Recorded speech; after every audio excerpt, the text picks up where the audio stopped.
All right, rejoining the channel is our good friend Sal Mercogliano. As you guys certainly must know by now, he is the host of his own YouTube channel that's called What's Going On with Shipping.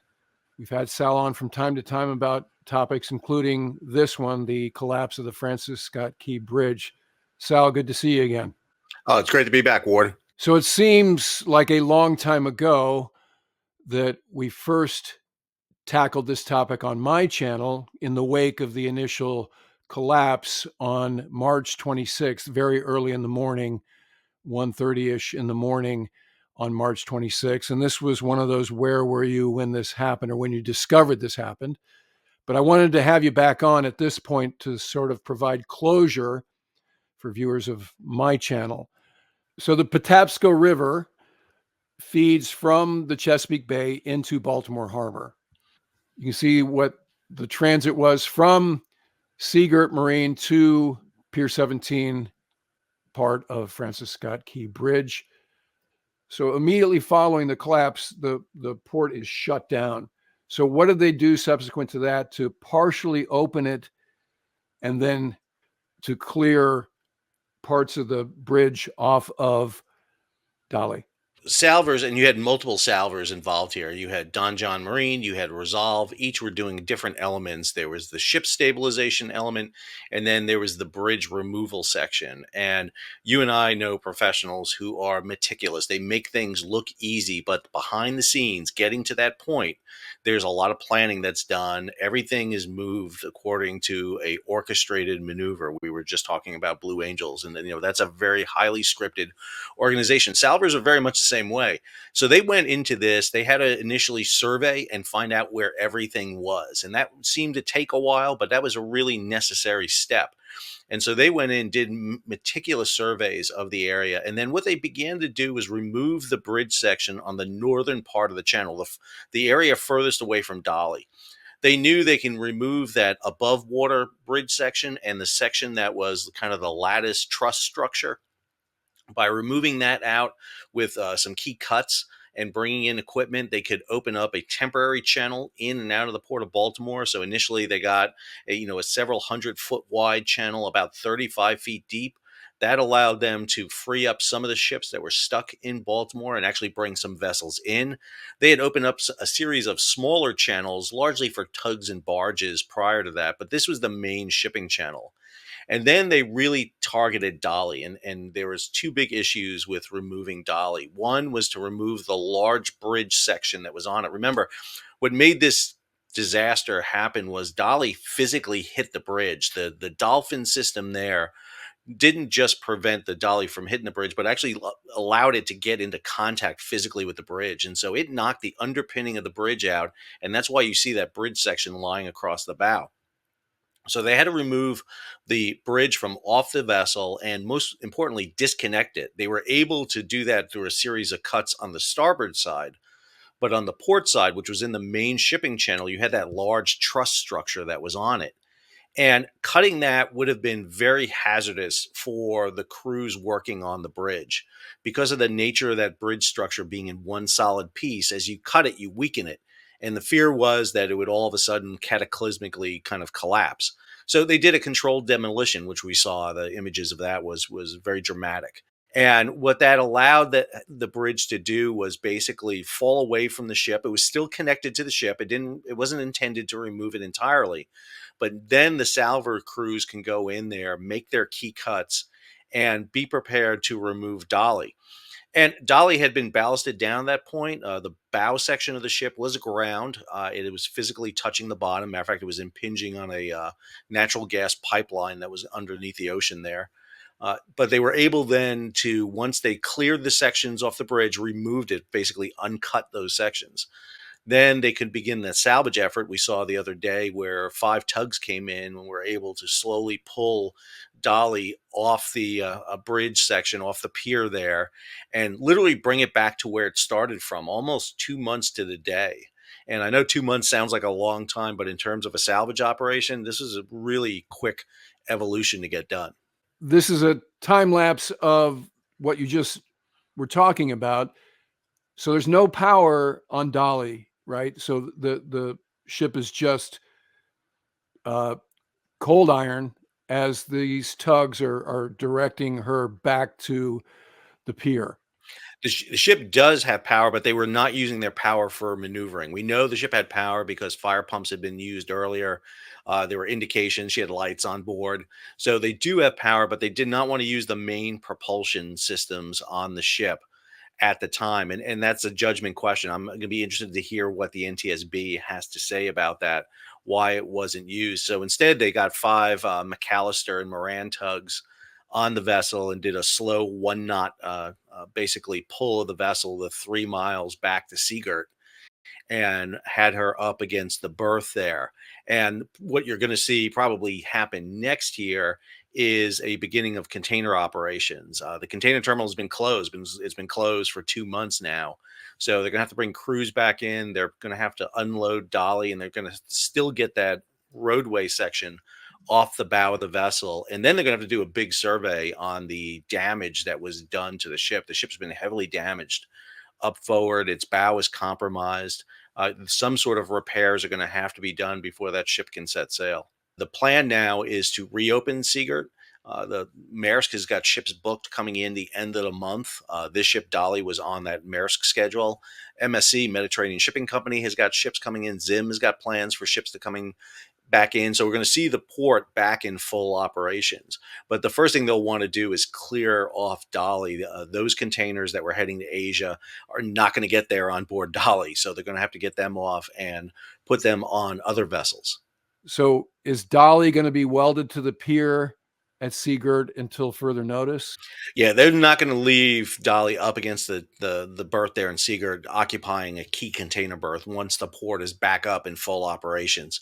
So they're going to have to get the containers off. That's obviously the priority. So you got to do that at Seagirt. They have to remove, again, there's a 4-lane bridge on its bow that will have to be removed, but that'll be done by cranes afloat. So they'll probably move her over to a lay berth of some kind to get her off. And once that bridge section has been removed, NK, which is the Japanese Classification Society that classifies this vessel, will have to come in and do an entire marine survey to determine whether or not she is fit for sailing. If not, she will probably move down to another port, probably down to Norfolk eventually, where there's some repair facilities for maybe a patch up job so that they can sail it to a larger shipyard that can accommodate her and do full repairs. I envision that she will be fully repaired. She's a 10-year-old ship. Probably won't be scrapped unless there's more damage to her keel than what we're seeing right now. Now that Dolly is out of the channel, what else has to be done to the channel? Is there still some bridge fragments that have to be pulled out? So what you've been seeing is the removal of two sections of the bridge. So you have the large truss section. That's that big kind of arching section that you see. Those are those big, huge kind of erector set size pieces of metal coming up.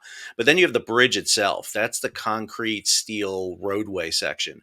And what you've seen being done is they've brought in these large pulverizers, kind of big, huge weights, and they've been dropping them in the water. And what those are doing is breaking up the bridge section. So they literally have to remove that section from the bottom where Dolly was. That will get them down to the 50-foot mark in the channel. They got to get all the concrete and steel up so that they can bring in dredgers and maintain the depth here of the channel. You need 50 feet going in and out of Baltimore for the coal carriers. So they'll have to finish doing that. They can bring ships in pretty soon at that depth, but they're going to keep doing a kind of a general cleanup between the two spans. And then they have to start removing the other spans that are outside the channel. So this is going to be a long process. This is going to be months and months of doing this. And you can expect to see operations being done in the channel. I would envision that the Port of Baltimore will maintain a schedule for ships coming in because there's going to be dredgers working in the area between Pier 17 and 18 for quite a while. You'll probably see escorts still coming in and out. We don't know what the new rules are going to be in the Port of Baltimore. The captain of the port, Captain McConnell, had set up that 5-knot speed limit going through with a tug fore and aft, but that was because Dolly was in the very close position. We'll have to see what the new rules are coming in and out of the port. But I also envision that this is having an impact in ports around the United States. We're seeing changes right now. San Diego, which you know very well, has the Coronado Bridge. On one side you've got North Island access right to the sea. On the other side, you've got the naval station, and an impact on Coronado would have a dramatic impact. It could cut off a large portion of the Pacific Fleet. They have changed routines going through the bridge. So I'm hoping to hear some issues about how ports are looking at their safety on both a local, state, and federal level. What are the lessons learned writ large besides the ones you were just talking about? I did a video on the preliminary report, and there's some great other videos out there on it. It gives us an idea of what happened on board, but it doesn't really tell us why things happened. Why did the ship lose power? We have the mechanisms of what took place, breakers being thrown, issues associated with that, but we don't know what the underlying cause was. And so I do have a lot of questions about that. The engineers on that vessel had been on board for a prolonged period of time, almost 8 months, a long time to be at sea and sailing. Were there some underlying crew issues? Were there mechanical issues? Again, we kind of take for granted our seaborne transportation system. We think it's going to operate fine all the time. But one of the things we've seen since the supply chain crisis and COVID is we've put a lot of onus on our mariners. As well as I do, the longer you're at sea, the less your performance is. It's just begins to grind on you and degrade on you. And this is a ship with a crew of 22 operating on a very busy schedule. What does that mean for safety in our other ports going around? I think one of the things we know is that maritime laws are written in blood. And here we have an accident that cost the lives of 6 people, uh, billions of dollars worth of damage at the very least when you start talking about having to rebuild a new bridge. And this could have impacted other ports around the United States very easily. Baltimore handles 3% of our global trade. If this had been New York, New Jersey, if this had been LA or Long Beach, it would have been substantial, and it could have been even more catastrophic.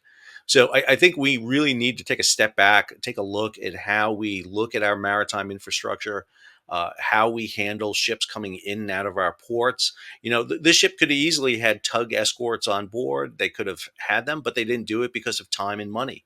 And so, are we going to change those rules so that we have a little bit more, safety cushion there? Or is time the issue and we want to make sure ships are moving and cargo is moving? So we're going to have a really big kind of moment here where we discuss how do we want safety in our ports being done. And again, this is the service that your channel provides. You're providing visibility, you're shining a light on something that your average American, your average Westerner does not understand at all. So it says Singapore on the stern of Dali. But there's a bunch of other moving parts associated with it's flagged, who owns it, what's the nationality of the company that owns it, what's the nationality of the 22 sailors, crewmen that you just mentioned. And remind me, they were stuck on board, and maybe they're still on board for the duration of this incident.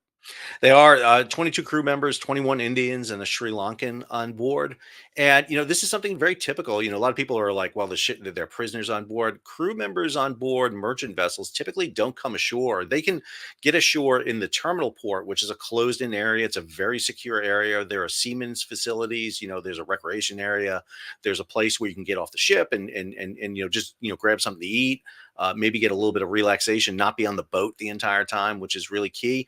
But most mariners to go outside the gate would require visas. There's no visas for these crews typically given. And I got to mention, even when you do a crew change in the United States, it's very difficult. So if you wanted to swap out some crew members, you have to have visas, not just for the crew members who are flying in, but visas for the crew members who are getting off. And that's a laborious process. It's not an easy one. Americans are very, we travel very easily around the world where we don't always have to get visas. Other countries require this. And so those mariners who were on board really could not come ashore because they were restricted. Now, there was a lot of relief agencies in and around the port that were doing a lot for the crew. They were bringing out food. They replaced their phones that were confiscated by the FBI because of the investigation. They did a Wi-Fi setup for them, so they had that. But now with the ship coming pier side, once it's offloaded, there'll be a question about crew changes and cycling crew. But it's been a really tough element. efficient. Those reason that a lot of those mariners are on there for such a long time is because it's very difficult. There's only certain ports that allow crews to kind of rotate on and off. Probably what you were going to see was a big change out in those crews when the ship either cycled through Singapore or got to Colombo in Sri Lanka.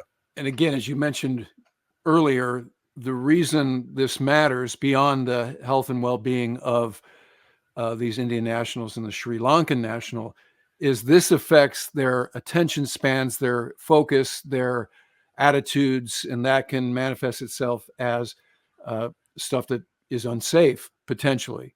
We don't know if that's root cause here.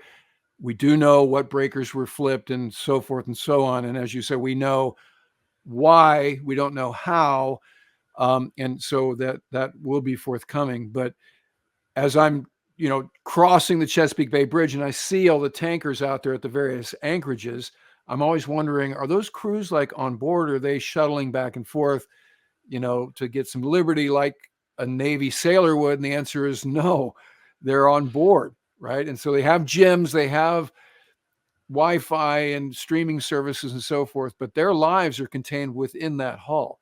Oh, and many of those crews don't have, Starlink. That's just a new thing that's happening on some vessels. There's a big push to get requirements so that ships' crews would have access to it. It's a very detached, small life, and again, very small crews on board. So it's not like you see somebody on board a Navy ship all the time. 22 crew members. I mean, you can go quite a bit without seeing everybody all the time. And again, that's a lot of responsibility that's on them to operate a ship basically the size of a large deck amphib. Is what you're looking at with a ship the size of Dali. And again, it's a long time. That ship was getting ready to sail for a 30-day voyage from Baltimore to Sri Lanka. That's a long sea leg right there to go. So, there was a lot of provisions on board. The ship did get reprovisioned. There was new fresh food brought out to the vessel. So they were making sure that the crew had that. But, that mental stress, I can't imagine being a mate on that ship, working on the deck, going every morning to the bridge. And for, 2 months looking at that bridge laying across, the vessel and having to think about the fact that, what your actions did led to the loss of 6 people's lives. It's a lot of trauma on a ship's crew. And it took 4 minutes for everything to happen from the moment of the power outage to hitting the bridge, 4 minutes. And that's not a lot of time to react. How fast you have to react when incidents happen either in the air or on the sea. And that's not a lot of lead time. That's what jumped out at me reading that preliminary report was the guys on the bow that are, paying out the anchor and the bridge is coming down on top of them. Can you imagine the visual of that? I mean, that's, you talk about PTSD. That's the stuff, that's nightmare fuel. And it's lucky they got out of the way. One guy was injured, not severely. And the other guy's like, hey, man, I didn't have a chance to put the brake back on the anchor because I was running for my life, literally. That's just hairy stuff. Governor Moore, Maryland Governor Moore tweeted, we had more questions than answered. Now, 8 weeks later, we can stand in that same spot. We can look out on the Patapsco River. We can see that not only have we removed thousands of tons of steel, but the enormous container ship has been refloated and cleared. People said it would take months to get to this point, including you and me. We did it in a matter of weeks. And he mentioned some of the agencies that were involved: Coast Guard, the Army Corps of Engineers, Navy Supervisor of Salvage and their partners, Maryland Transportation Authority Police, Maryland Environmental Organization Agency, and the Maryland State Police. So let us second Governor Moore's Bravo Zulu to these folks, because again, we wouldn't have imagined that it would have only taken 2 months basically to get this done. So good work by all those parties. Yeah, I think it's an amazing effort. It was a unified command that was put together. I was critical of the unified command initially. I was looking for that czar to be appointed, but I do have to say that the Army Corps of Engineers provided full support in doing this. They mobilized assets. The Coast Guard, particularly Captain O'Connell, who is the captain of the Port of Baltimore, did exceptional work in really getting the personnel involved and organizing it. You had commercial agencies, Resolve, Don John, that were involved in the ship salvage, the ship's crew, and all the Maryland assets. This is a joint command nightmare. You know, we talk about doing joint operations and combined operations all the time, but this was an ad hoc organization that had to be brought together to deal with an issue that was really never, war gamed, planned out before, and then they executed it extremely well. Are there things they could have done better? Of course, there's always things after the fact you can go in and pick on, but I think in the large measure, in less than 2 months, you were able to clear Dali. We're going to have the ship channel open and business is going to resume in and around the port of Baltimore. Now, the replacement of the bridge, that's a year-long project. It's going to take a long time to get it. And more importantly, the investigation is going to take a while. We're just beginning. That preliminary report from the NTSB does not include the testimonies and all the other evidence that we're about to see. And it's going to be huge. When you look at past marine incidences, the sinking of El Faro. These are incidents that take years to investigate, and still at the very end, sometimes we don't know exactly what happened. Well, Sal, we always appreciate your expertise here on this channel. Thanks again, and we look forward to having you on again very soon. Ward, I appreciate going on. And one thing I've learned in 3 years of running my channel is that sooner or later, ship's going to happen somewhere around the world. And we're going to be doing this once again. Ship happens, as you say. All right, that'll do it for this episode. If you're not already a subscriber, become one so you don't miss anything going forward. And in the meantime, I look forward to talking to you again very soon.